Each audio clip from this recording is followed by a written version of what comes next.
Evening, everyone. Thank you for tuning in tonight for our second town hall of the semester, or actually the summer, talking about what the fall semester is going to look like.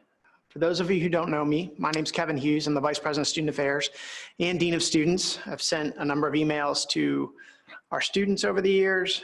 I've gotten to meet a number of the family members who might be listening in tonight. Wanted to spend a little bit more time with you sharing some information, but let me do a couple of housekeeping things before we get started, and then we'll get into the content of tonight's town hall. Tonight's focus is really about what's going on after the changes to campus that have occurred because of the governor's executive order recently. So what I'm going to do is I'm going to hit the highlights. I'm going to talk at a broad level about questions that we've already received. I've tried to group some things together on topics that are most relevant to that. I will leave some additional time for questions at the end because I'm sure they're going to come. But please know that there are nearly 1,000 people registered for this town hall tonight, which means that we are unlikely to get to every question that everybody has. If that's the case, you can always email us at dosa@cnu.edu. We'll put that in the chat box later. But please know that what we want to do tonight, what I really am hoping to accomplish, is focusing on getting information that affects everyone. If you have very specific questions, you probably are going to get redirected either by me or one of the folks who are kind of staffing our questions as they come in. You'll get redirected to an office that might be able to help you more specifically. So for this meeting, some important things. If you should have difficulty at any point, things seem to be freezing up, what you can do is you can pause, see if it corrects itself. You can certainly drop out and re-enter, or if need be, you can call in. We're also recording the session, so it will be available to you if you need to watch it at a later date. I would encourage all of you right now to grab a notepad and a pen because I'm going to cover a lot of information. And certainly there will be some follow-up to this. You'll get some additional emails over the next couple of days. But I would tell you that it's probably easier for you to follow along tonight if you take some notes. And also if it may generate questions for you. So I would encourage you to do that. Now, right now, because of the size of the call and the number of people who are participating, you are all muted and I actually can't see you. But we want to make sure that you have the opportunity to ask those questions, as I mentioned earlier. So there is a Q&A box, a chat box. I'm sure many of you are familiar with this format. We'll try to group the questions into themes. So as all of you start to ask questions, some of the folks who are in the room with me will start to put them together in themes, talk broadly, and I'll try and answer them for you. Where I want to start first is communication and making sure that all of you are aware of the communications that have gone out recently. We have been sending a number of communications to the cnu.edu email address of our students.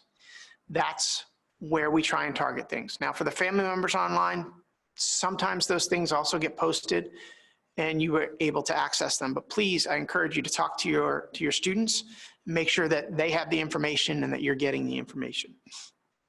Some highlights recently. Last Friday, President Tribble sent an email. It was July 31st, and he announced two really key initiatives that were occurring because of the recent executive order. One was the 2-week delay to the start of the semester, and the other was this idea of having the ability to opt out of housing if that became necessary for a particular individual. Shortly after the president's email, I sent an email. It invited you to this town hall, so obviously some of you got it and perhaps shared it. It also gave you information on new move-in dates that may affect some of you, although for most of you who are juniors and seniors, there was no impact. And it talked a little bit about campus obligations. I highlighted the screening that has to occur. You should all be receiving the daily symptom screener in your CNU account. It talked about a training and where that training is available. I'll touch a little bit more on that in a couple minutes. And it also highlighted a social contract that was attached to my email. That's important because we want you to understand those are the parameters that are going to guide us. The training is to help us understand what it's going to look like and what we need to do. And the screening is to make sure that if somebody isn't feeling well, they stay away from campus and then we'll get them the support that they need. For many of you who are residential students, you also received an email from your hall director or your area coordinator yesterday. That was done to give you the opportunity to keep your move-in date or change your move-in date if you needed to. And it was to provide you with some reminders about the move-in guidelines and expectations. Earlier tonight, you should have received an email from the business office, and it announced some changes to billing dates, which are important, and payment plan adjustments. There are future emails coming. I would anticipate you're going to get one from housing tomorrow. You will continue to get other email updates from campus. So be sure you're on the lookout for all of those things. Stay on top of your campus email. I know you get busy and you've got other things to do, but it's going to be important because we're going to communicate with you through that format. Let me start with the finance email. If you missed it, if you haven't seen it, it came out today around 5 o'clock. What we have done is our business office has created a new billing deadline. We've revised the payment due date. It's actually been moved to August 24th. That bill is available online. Obviously, you are used to seeing it online. You log into your CNU Live account, you're going to select the tuition and fees, so you can find it there. And then if you need to set up a payment plan for some reason, you can do that. There are different types. You just need to choose one and then set it up, making sure you've got the right authorized payer if you have other people who are going to be part of it. One of the biggest questions we've been getting since the emails of Friday night is related to housing. So I want to talk to you a little bit about housing. First, generally, talking a little bit about what the opt-out looks like, what staying on campus looks like, and then I'll move into some other topics. So for housing generally, please be aware that our folks in housing maintenance have done an exceptional job working on cleaning and disinfecting in advance of your arrival. They have thoroughly cleaned, sanitized, disinfected all the residence hall rooms. They are taking exceptional measures to try and keep the spread of the virus minimized. And importantly, in addition to cleaning and sanitizing, which helps eliminate the spread of the virus, the rooms have also lain dormant, so nobody's going into them to bring the potential spread of the virus into it. When you come to move in, be aware, bring your own gloves. You're going to need masks, multiple masks. I've talked about that in the previous town hall, but you're certainly going to want to wear masks that day because we're going to expect you to wear a mask when you come into the residence halls. You're going to want sanitizing wipes for move-in just to help you cleaning things up, but also because there are going to be other areas and surfaces that you just may feel more comfortable cleaning. We will have sanitizing stations in the residence hall, so be aware that you'll be able to access some of that. Now, prior to your move-in, a couple of things I want to highlight. One, you have to have a scheduled time. Obviously, that hasn't changed for those of you who live East Campus, Rappahannock, Greek Housing. That hasn't changed. It's important that everybody understands you can't just come whenever you feel like it. You can't just come when it's convenient for you. There are a limit to the number of people who can be in a residence hall during move-in at any one time. There are a limit to the number of people who can be in a particular room. There are a limit to the number of helpers that can assist you with moving. So that's why everything is structured in the way that it is. It's important that prior to moving in, you are doing your daily screening. That's the email that was sent to you. It takes about a minute to do it. It can be done from your phone. It can be done from a laptop, something like that. But also know that on the day that you get here, prior to entering a residence hall, you're also going to get another screening. We're going to talk to you about it. We're going to ask you certain questions. If you are symptomatic, if you don't feel good, don't come to campus. We're not going to be able to let you into the residence hall. So if you're doing that screening online, if you get here and you're not feeling good, please know that we will not be able to let you enter the residence hall. I mentioned earlier, and I've talked about it in a previous town hall, about a training that everybody has to do. Your training is found in Scholar. It is just a new course shell for you, and it's on the My Organizations area, and it's kind of on the left of the Scholar area. So make sure you go ahead and do that. It takes a little bit of time. Unlike the symptom screener, which is daily and it takes about a minute, this is a large educational piece. It's going to talk about campus expectations. It's going to talk about what happens, what we've been doing to prepare for you. It's going to talk about what COVID is and how it spreads and the things you can do to prevent it. There's a lot of information about it.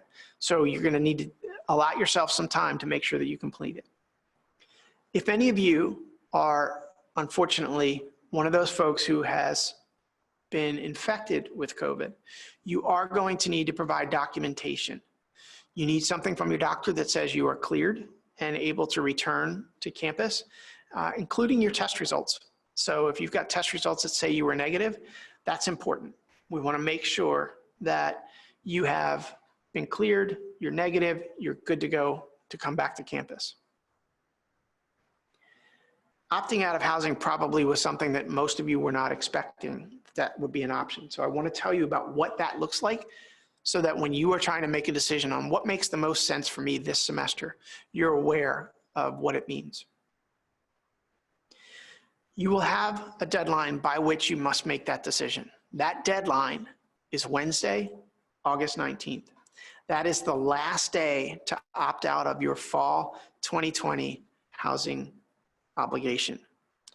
What that means is you can't come here, try it for a couple of weeks, and then in mid-September or late September, you decide, I want to opt out. You can't be here for 4 weeks and then opt out. You have to make the decision before you move in. However, you can also opt out or modify your meal plan. If you choose to say, I'm not going to live in housing for the fall semester, but I still want to have a meal plan, you can do that. You'll have an opportunity to modify that. Now, if you were listening closely, I was pretty clear about what I said. Opting out is for the fall 2020 semester only. You will return to campus for the remainder of your housing contract for the spring semester. Obviously, if conditions change, we'll address that, but you should expect to be back on campus in campus housing in spring 2021. What you really need to understand, though, is if you opt out in the fall, it does not mean you are guaranteed to be back in the exact same room or with the exact same roommates based on what happens this fall. You may not be able to do that. And I'll talk a little bit more about that, or if people have questions about it, I'll certainly address it.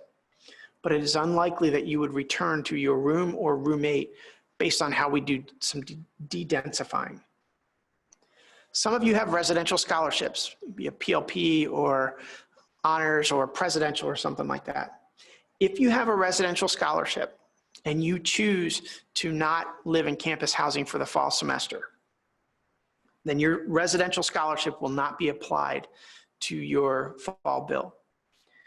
If you have any scholarship of any sort, if you have any financial aid, if you have any grant of any sort, you really need to talk to the financial aid office.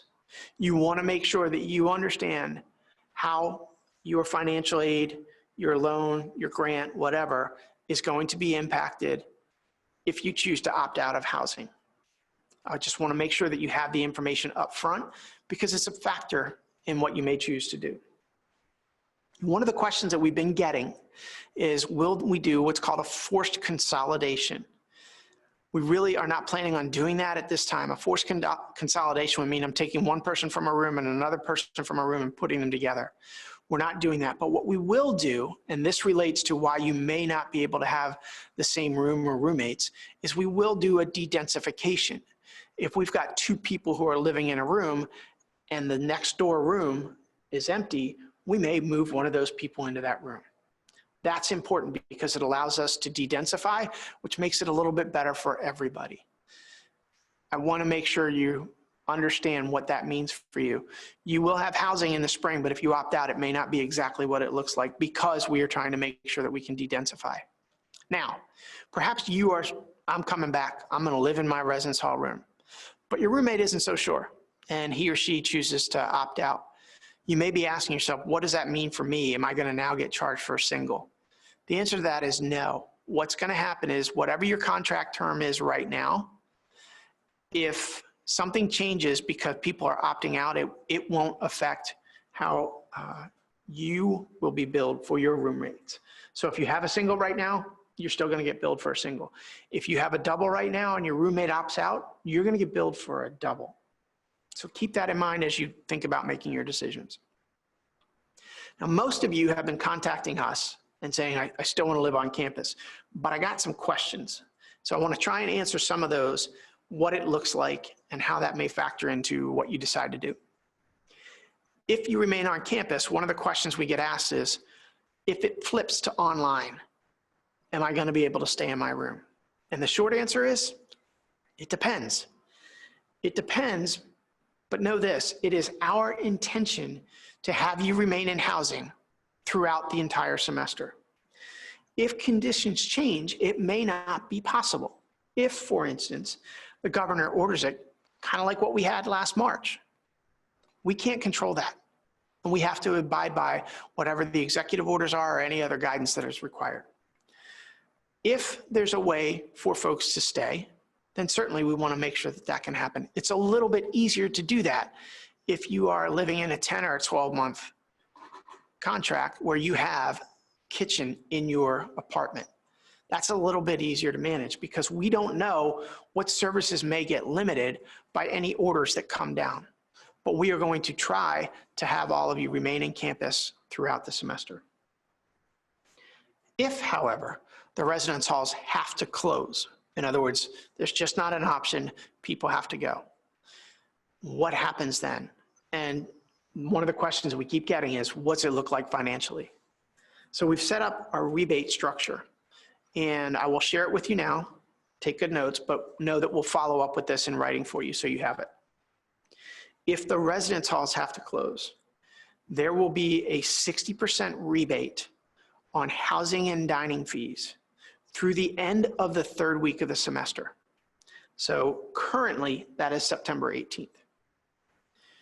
It would be a 40% rebate through the end of the 6th week of the semester, which is currently October 9th. And it will be a 20% rebate through the end of the 8th week, which is currently October 23rd. There is not a rebate if we start the 9th week in housing. I know that that's a factor for all of you as you have to make some important decisions. There are other important decisions, though, that are not just financial and what life looks like in the halls. One of those is academics. What's my academic experience going to be like? And you need to understand what that can be, because there are basically three ways for you to access academics in this coming semester. One is in person, another is online, and the third one is remote access via live stream. So let me explain to you what it looks like. If you are living on campus, you'll likely have a mix of in-person and online classes. In-person classes are what you're used to. You go to a classroom, say it's in McMurrin, the professor's in the same room with you for most of the classes that you're gonna have. There are interactive opportunities to engage with your professor, to engage with your classmates, do those sorts of things. The majority of our classes, the vast majority of our classes, are being offered in that traditional in-person format. There are, however, some classes that are offered online. Those are typically classes where the faculty member qualifies under the CDC guidance to be a higher risk person, and so we don't want to put them in a situation where they might be at a greater risk when they're interacting with more people. So they're going to offer classes online. So what that means is that the faculty member will not physically be in the classroom with you. But there are interactive elements that are developed, and those things occur. They're just delivered via computer. About 20 to 25% of our classes are going to be offered that way. Now, if you choose to opt out of housing and you choose not to come to campus for class, so for instance, you're not close enough to drive in, you don't want to live in the residence halls, you're close enough to drive in, you can do that. But if you're not close enough to drive in, you'll have a mix of what are known as the online classes, which I just talked about, and remote access via live stream. And that's an important one for you to understand. Remote access is essentially watching the professors in person, in classroom instruction via a live stream video feed from that actual classroom. Asking questions by you and participating in discussions will be limited by the technology. And what's really important, that is not recorded. If you have class Monday, Wednesday, Friday from 11 to 11:50, that's when that live stream would be available. You won't be able to access it at 3 o'clock in the afternoon because it won't be there, it's not recorded. The professor's focus in that format is on the students who are in his or her classroom. The best analogy I can give you for in-person, online, and remote is sports related. And for those of you who have ever been in my office or heard me do presentations before, you know I'm a big sports nut. Picture yourself at a football game. You're there. You're in the stands. You're engaged with the folks that you went to the game with. You're talking to them. You're having a good time. You're cheering on your captains, or if it's your favorite professional team, you're cheering those folks on. You're watching what's happening live. It is being delivered in person. That's what your in-person classroom experience is like. Maybe you're somebody who likes to do esports, League of Legends or Dota or Fortnite or something like that. Well, you're engaged in that format. You might be on your headset talking to somebody who's not even in the same state as you, and you are connecting with them as you do whatever it is you're doing in that particular game. So there's an engagement piece, but you're not physically together. That's the online experience. And then finally, imagine yourself sitting at home on your couch, watching the football game or watching people play esports that are in a different location. That's the remote access. You're not talking to the folks who are playing the esports. You're not talking to other people who are watching the game. You might yell at the TV like some people do when they're watching a football game. It's been known to happen, but you're not actually communicating with anybody there. That's what it's going to look like if you were doing a remote access via live stream. An important element to this, not all classes will be offered remotely via live stream. The instructional delivery and how that plays out is being worked on right now. Our registrar's office is working incredibly hard. They are working with our faculty members who are also working very hard with the provost and his team to update what the schedule is going to look like for classes that are online and in person, et cetera. They will have that update no later than August 12th. So that's next Wednesday, I believe. Before you make a decision about opting out of housing, make sure that you talk to the registrar about your schedule and any changes that you may want to make. Now, the other questions that we've been getting are related to the academic calendar. One of those is add drop. All of you are familiar with schedule adjustment. Add drop has been extended to September 4th, so pretty much towards the end of that first week of classes. And the other is what's going to happen post-Thanksgiving. The short answer to the post-Thanksgiving question is we don't know exactly what it's going to look like. Our hope is that you could come back to class on campus if that needs to occur. But we know that with this pandemic, you can't really predict what things are going to look like. So if that can't happen, we'll certainly update you throughout the semester. So that's to be determined, but know that it's on our radar and it's something that we're thinking about. Other questions that have come in over the last couple of days that I think you probably have on your mind still, or maybe haven't occurred to you and you're like, oh, I'm glad somebody shared that. One of those is what resources are still available? If I choose to live locally and come in, or if I choose to opt out of my housing, what does that look like? Am I still able to come to campus? Yes. Can I still have a meal plan? Yes. Remember though, you may want to modify it if you were living on campus, or you may not. It's entirely up to you. Is the library still available to me? Yes, it is. But the library is card access only. You'll actually see a video coming up in a couple of days about what it looks like.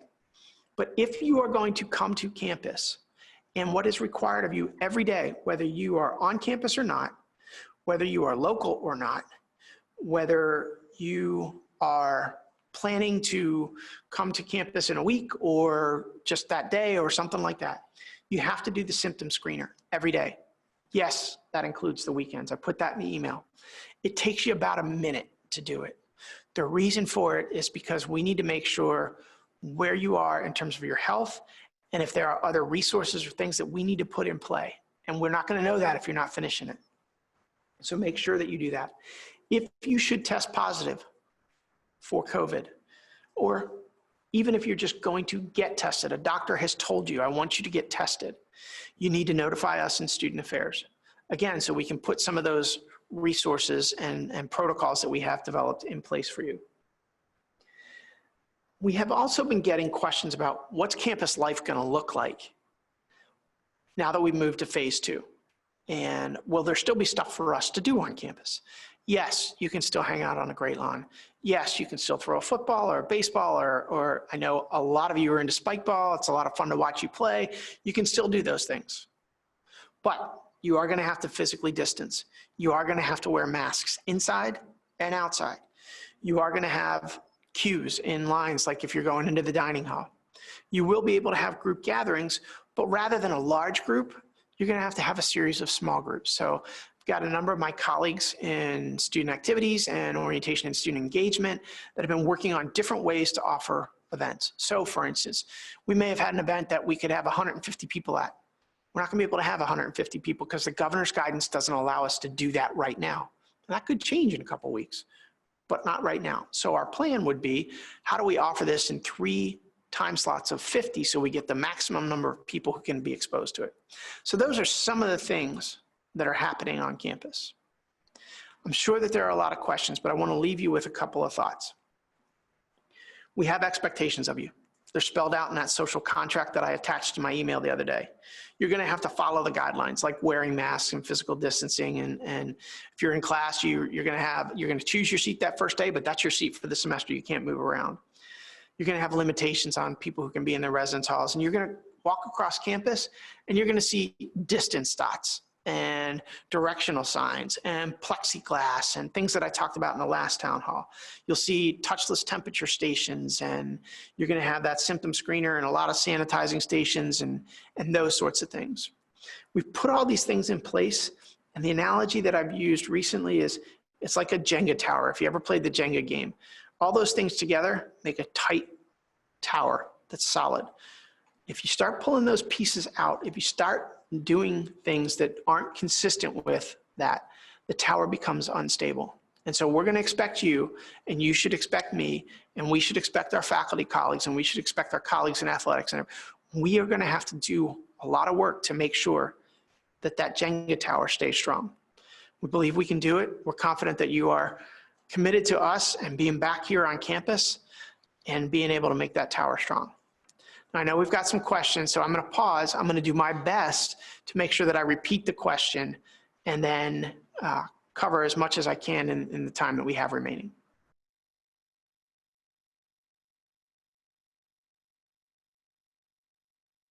Was, if we opt out, is it guaranteed that our schedule is going to have to change? That's a question that you should be asking the registrar's office, because not necessarily. I don't know exactly what your schedule is, but you would want to look at that and say, has anything been modified here? Can I access this class in a certain way? Can I have this class online? Is it already offered online, or is it being changed to be online? Because we're upsizing some of our classes. Really, the classes that are online are either the ones where the faculty member can't deliver it in person, or it's a larger class. Now, you know us. Our large class is anything over 50, which is small compared to some of our colleagues across the state. But that might be a class that we would call a super section, and that would be something that we could transition to an online format. So before you make those decisions, you want to check with the registrar's office and say, okay, what does this look like? What are my options here?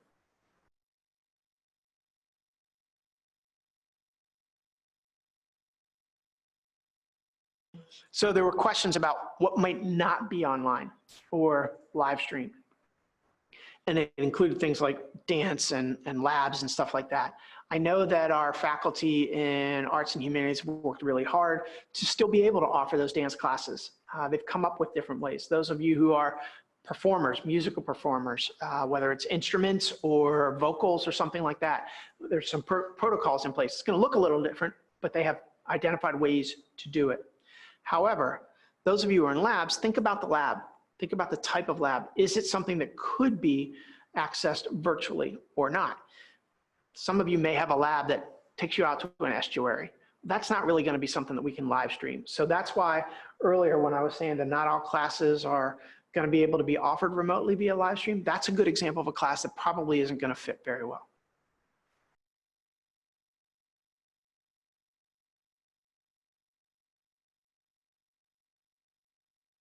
So the question was, if we have already signed our contract, can we cancel our contract? In other words, for the whole year. In other words, if I'm the senior. Now, the short answer is no, you've signed the contract. And so unless you qualify under some other category, you still have that contract here on campus. And so we would have that. You just are able to opt out for the fall. If you should choose to make a decision about living off campus locally in the spring, just make sure you don't sign a year-long contract.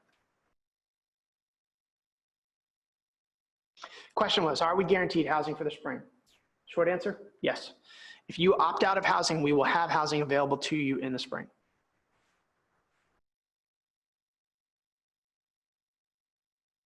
The question was, how does housing impact Greek housing? I'm not exactly sure what that means, but what I would tell you to do, we've worked with the folks in student activities. If you're talking about the different areas that we have some Greek housing on campus, for instance, in Landing, and we've also got the special interest houses. We've talked to them. There are some expectations that still obviously have to be met. We have changed some things too. Make sure you talk to the folks in student activities so that they can give you the proper guidance about if you have openings, how you might have to fill those openings, those sorts of things.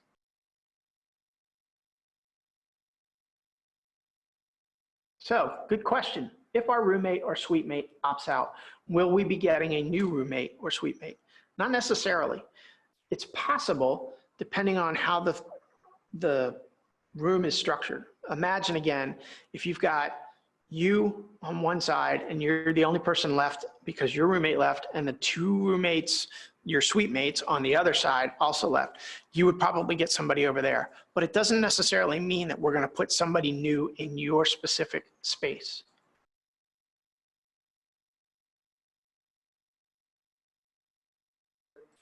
So a lot of questions about leadership program and requirements. I know that Lacey Gray and Will, and we've got some new folks back for you, Aaron Coyley and Elena and all of our fellows have been working really hard to make sure that there are different ways for you to meet certain requirements and modifications to some of those requirements.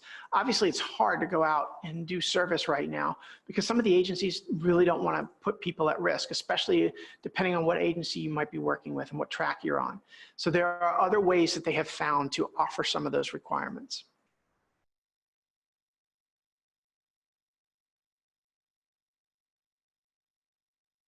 So the question was related to testing. Are we requiring testing? And then the second part of that was, are students able to get tested on campus? All right, so let me take that in that order. Are we requiring students to get tested? No, we are not, unless a health professional says they are symptomatic and requires them to get a test. We are not requiring anybody to get a test in advance. The reason for that, multiple levels. First of all, the Virginia Department of Health does not recommend testing anybody but symptomatic people. Part of the reason they don't recommend it is because accessing the number of tests and relatedly, how quickly those tests can be turned around. And the other part of it is a test is a snapshot in time. If I get tested today, it may take 7 to 10 days. That's some of the current information that we're hearing about how long it takes to get a test result. What that test result would tell me in 7 to 10 days is that on August 3rd, I didn't have it. But that doesn't address what happened August 4th, 5th, 6th, 7th, 8th, 9th, 10th, et cetera. So that's why you don't do testing like that, because it's just a snapshot in time and it can't address what happened in the aftermath. So we're not requiring anybody to get tested.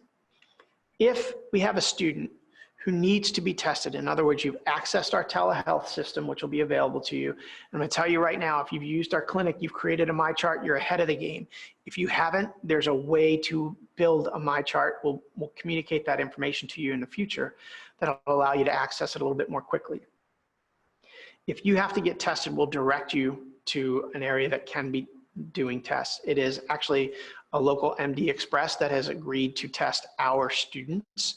There will not be testing that we're offering in the clinic. We're trying to keep the clinic more of a sterile area, and then we can address other sorts of ailments because unfortunately people get sick beyond just COVID. But we will be able to access testing for all of you if you need it.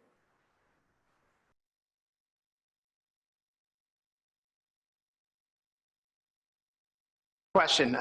The question was related to if somebody in my suite or in my residence hall gets tested and is tested positive, what happens? All right, I talked about this in a previous town hall. Let me just kind of walk you through the basics of it.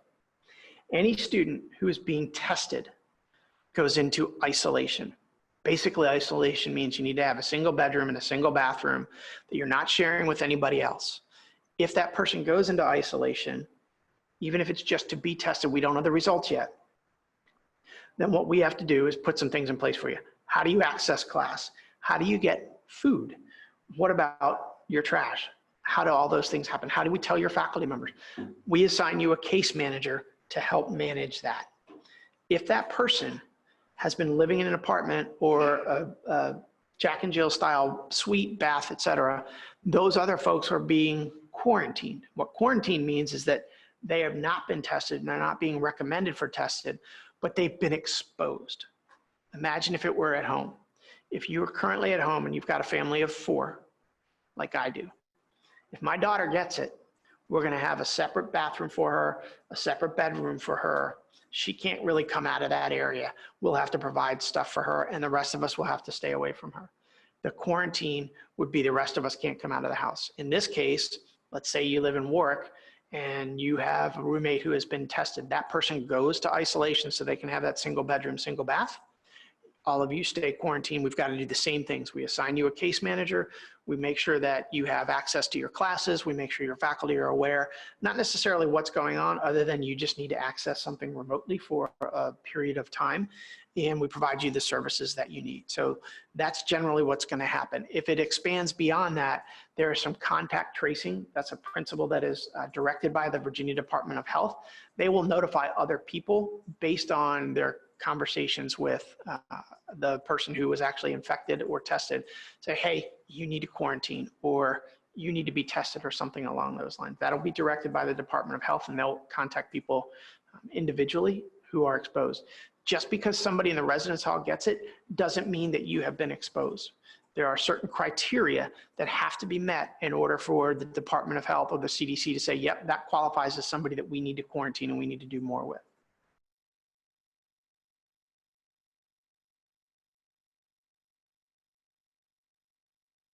So the question was related to what do academics look like if a person is in a situation where they're quarantined or isolated or something like that.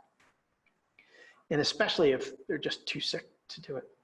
First thing I want to make sure you all understand is right now, all of you are, quite honestly, you're overachievers. You wouldn't be here if you couldn't be.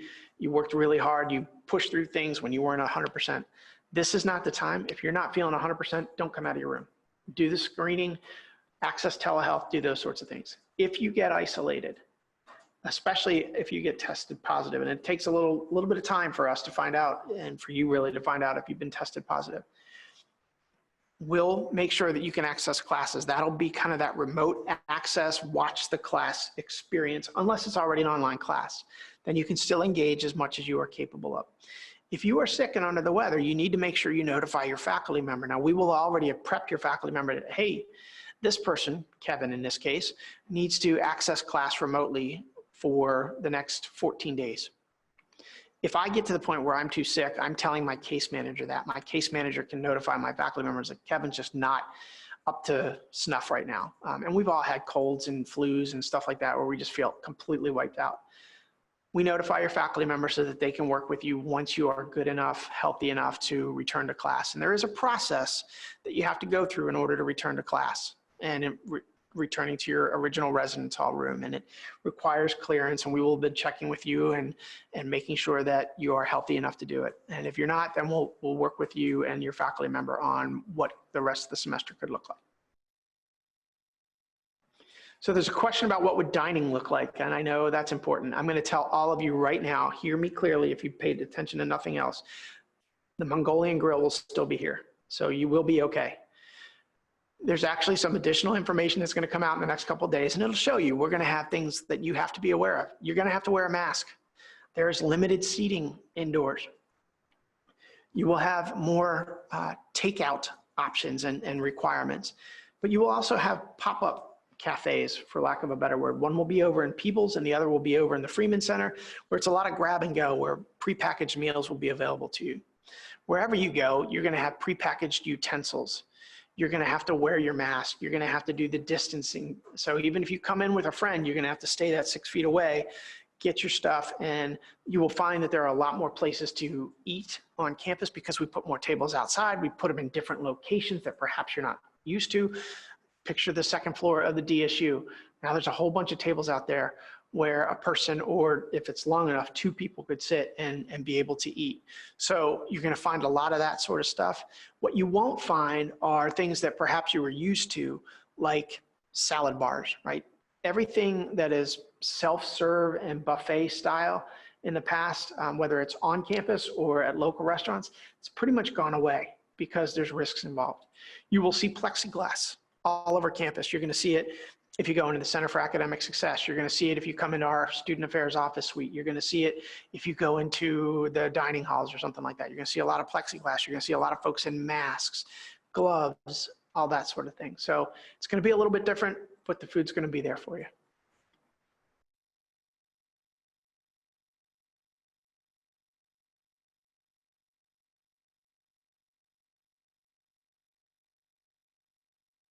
Good question. You have a move-in date and you're not exactly sure what you're going to do yet. So should you go with that move-in date, or should you wait and make your decision about if you're going to opt out or not? My recommendation to you is to not move in with the idea being that you're going to move out in a couple of days, okay? It is better for you to say, I need to sit tight, I need to work out what my class schedule could look like, I need to work out what my finances could look like, I need to work out my level of comfort, health, etc., my guidance, my guidelines, all that sort of stuff. I need to get my hands around that and then make your decision. Now, you can't delay too much because we do have to distance the number of people and limit the number of people who can move into a residence hall floor at any one time and in a building at any one time. So if everybody waits and then we're going to try and move everybody in the last 12 days, the math won't work. So you do want to make the decision when you're capable of making the decision, but you've got until the 19th to do that. Yeah, good question. Will we have office hours, whether it's administrative offices or faculty? And certainly the answer is yes. Now, there are a couple of caveats to that, in that we want to make sure that you are comfortable coming in. If you are comfortable coming in and the space is such that we can have that in-person meeting, we want to have that in-person meeting. Some of you have been in my office. I can have one or two people actually in my office because of the space. We can be physically distanced, that's 6 feet apart. We can wear our masks, we can have our conversation. But some folks don't have an office that would accommodate that. They've done a lot of rearranging to see if we can get as many of those in-person experiences as possible. But if it's not possible, then we can offer it virtually.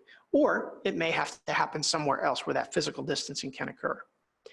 If, on the other hand, you are at a situation where you're like, you know what, I really am not comfortable being in this space, I would rather have that meeting virtually. You need to notify whoever it is that you're working with. If it's me, yeah, I can set up a virtual meeting with you. If it's somebody in PLP or in ResLife or a faculty member or somebody in financial aid perhaps, see if that option exists so that you can have that comfort level when you have those conversations.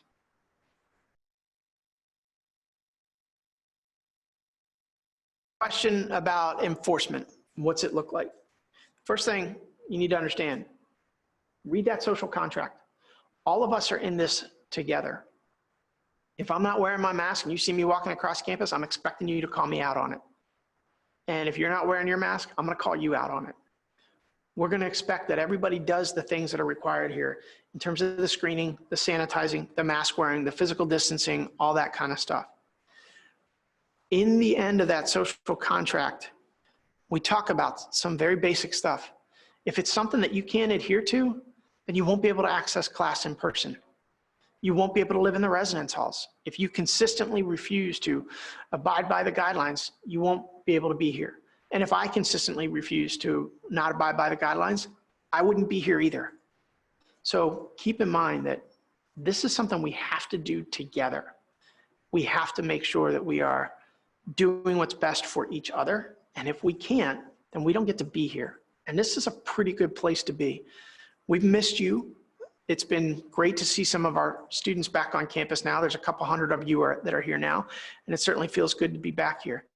But if you want to be back here, you just got to help us make this work for everybody.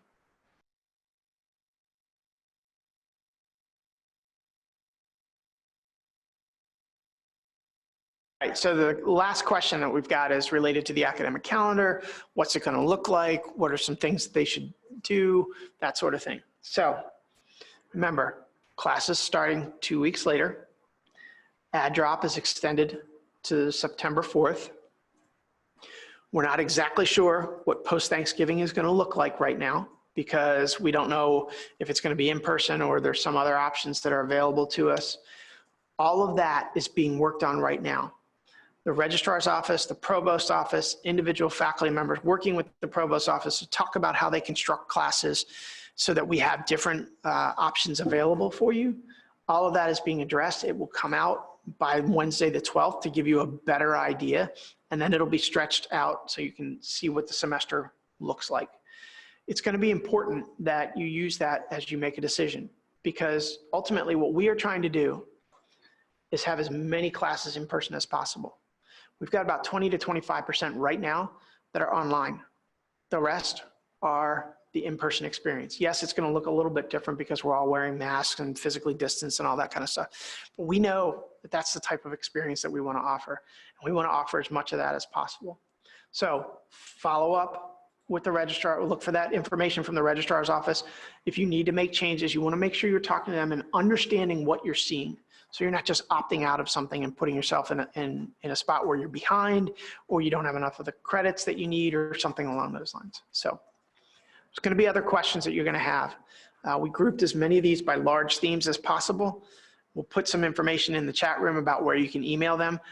Many of them won't come directly to us in terms of our ability to answer, but we will connect you to somebody else who can answer that question for you and reach out to you. I hope tonight was helpful. I hope you'll continue to ask questions. I hope you know how desperately we want you back here. We've been working every day, and I do mean every day, weekends and all that kind of stuff, pretty much since you were gone, to get to this point where we are ready to have you back on campus. Obviously, we got thrown a little curveball with what's been happening on the other side of the water and how that affects Hampton Roads, but we want you here. And so we're going to keep working to get you back here. We want to make sure you have the information you need to make the decisions that you need to come back to campus. We'll look forward to seeing you soon. Continue to ask questions. Be safe and be well. Thanks, everyone.